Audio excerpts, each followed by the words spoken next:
से लड़के कंप्यूटर और सॉफ्टवेयर को दुनिया का सबसे मजबूत सॉफ्टवेयर लाए। राजीव गांधी विद्युत परियोजना, राजीव गांव-गांव कौन ले गए? इसमें बीजेपी और सरकार की तो कोई भूमिका नहीं है। और रील्स का पैसा अमेरिका से आ रहा है, इसमें भारत की कोई भूमिका नहीं है। तो ये कितना झूठ बोलेंगे, जुमलेबाजी करेंगे, ये तो मुझे समझ में नहीं। हमारे नेता राहुल गांधी जी दलित और माइनॉरिटीज दोनों को डिप्टी सीएम बनाएंगे, आप बेफिक्र रहें। हर परिस्थिति में एक दलित से भी डिप्टी सीएम होंगे और माइनॉरिटी से भी डिप्टी सीएम। बड़ी घोषणा हुई। पूर्णिया सांसद पप्पू यादव ने खोल दिया मोर्चा और उठाने लगे एनडीए को लेकर के गंभीर सवाल। नमस्कार, आप देख रहे हैं न्यूज़ फॉर नेशन और मैं हूं आपके साथ राजनंदिनी। बिहार चुनाव को लेकर के एक और जहां राजनीतिक दल जनता के अदालत में जा रहे हैं, जनता के बीच में जाकर के अपने कामों को गिनवा रहे हैं और अगर सत्ता उन लोगों को मिल गई तो किस तरीके से काम करेंगे, इसका भी जिक्र हर एक मंच से वो लोग कर रहे हैं। इसी कड़ी में आपको बताएं तो आज पूर्णिया से निर्दलीय सांसद पप्पू यादव पटना एयरपोर्ट पहुंचते हैं। पटना एयरपोर्ट पहुंचने के बाद पत्रकारों के द्वारा उनसे कई सवाल दागे जाते हैं। पप्पू यादव जो है उन सभी सवालों का तो जवाब देते ही है, लेकिन पप्पू यादव ने एक बड़ा विवादित बयान दे दिया है। पप्पू यादव ने सम्राट चौधरी को लेकर के खूब खरी खोटी सुनाई है और कहा है कि ये लोग जंगल राज की बातें करते हैं, इन लोगों के वक्त में कौन सा राज है। अब ऐसे में आपको बताएं तो पूर्णिया सांसद पप्पू यादव इससे पहले भी कई दफा निशाना साधते नजर आए। उन्होंने कई दफा एनडीए सरकार को लेकर के खूब खरी खोटी सुनाई और एक वक्त तो ऐसा भी आया था जहां पर उन्होंने तेजस्वी यादव को लेकर के कह दिया कि अगर ये मुख्यमंत्री बनेंगे तो हम अलग हो जाएंगे या फिर हम साथ छोड़ देंगे। लेकिन आज देखिए गठबंधन में है, साथ में काम कर रहे हैं, तारीफ भी कर रहे हैं, जननायक भी बता रहे हैं, लेकिन आज उन्होंने एनडीए को लेकर के जमकर के सुनाई है। तो हम आपको लिए चलते हैं क्या कुछ कह रहे हैं पूर्णिया सांसद कि लालटेन की जरूरत क्या है जब प्रधानमंत्री जी को पता है कि कंप्यूटर 1985 में कौन लाए। राजीव गांधी जी ने प्रधानमंत्री के समय नरेंद्र मोदी कहाँ थे? उन्होंने अमेरिका से लड़के कंप्यूटर और सॉफ्टवेयर को दुनिया का सबसे मजबूत सॉफ्टवेयर लाए।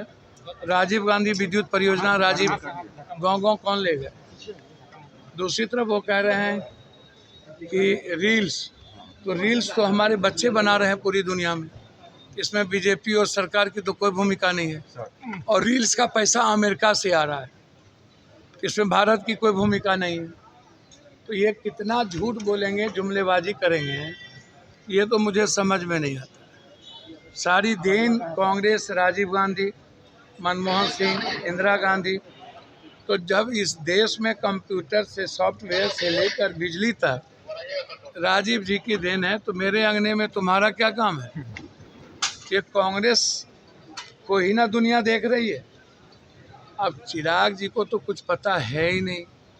इस देश में सबसे पहला दलित मुख्यमंत्री भोला पासवान शास्त्री और तमिलनाडु में कांग्रेस ने बनाया। महाराष्ट्र में सीएम और बिहार में अब्दुल गफूर को सीएम और राजीव गांधी अपने मित्र तारिक अनवर को सीएम बनाने का प्रयास किया और अब्दुल गफूर को यहाँ सीएम बनाया गया। और हमारे नेता राहुल गांधी जी दलित और माइनॉरिटीज दोनों को डिप्टी सीएम बनाएंगे, आप बेफिक्र रहें। हर परिस्थिति में एक दलित से भी डिप्टी सीएम होंगे और माइनॉरिटी से भी डिप्टी सीएम। बड़ी घोषणा हुई। आपने बखूबी सुना कि पप्पू यादव ने क्या कुछ कहा। अब ऐसे में आपको बताएं तो पप्पू यादव जो है एनडीए सरकार को लेकर के हर बार विपक्ष है तो कुछ ना कुछ तो बोलेंगे। ये कोई नई बात नहीं है कि विपक्ष है तो कुछ तारीफ कर दे, ऑब्वियसली है कि ये कुछ ना कुछ बोलेंगे ही। अब ऐसे में पप्पू यादव ने बोला है कि एनडीए सरकार को लेकर के, और पप्पू यादव ने नीतीश कुमार के भी बारे में बताया है कि नीतीश कुमार को किस तरीके से हाईजैक कर लिया गया है। ये बार बार हर मंच से विपक्षों के द्वारा लगातार कहा जा रहा है। और ऐसे में पप्पू यादव ने एक और, जहां बिहार चुनाव को लेकर के तैयारियों में जुटे हुए गठबंधन के जो दल है उनके बारे में तो बताया ही है, लेकिन इसके अलावा उन्होंने राहुल गांधी के बारे में भी बताया है कि राहुल गांधी जो है जब जब बिहार आते हैं तो लोगों से संवाद करते हैं, लेकिन अमित शाह आते हैं, प्रधानमंत्री नरेंद्र मोदी आते हैं तो जुमला बताते हैं। और ऐसे में पप्पू यादव ने क्या कुछ कहा ये सुनाया हमने आपको। तो फिलहाल के लिए इस खबर में इतना ही। खबरों का सिलसिला लगातार जारी रहेगा, देखते रहें न्यूज़ फॉर नेशन। सूरज की पहली किरण के साथ जाग उठा बिहार, हर मत बने नई उम्मीद, हर कदम जिम्मेदारी। न्यूज़ फॉर नेशन की अपील, 6 और 11 नवंबर को घर से निकलें, वोट करें और अपने भाग्य विधाता खुद बने।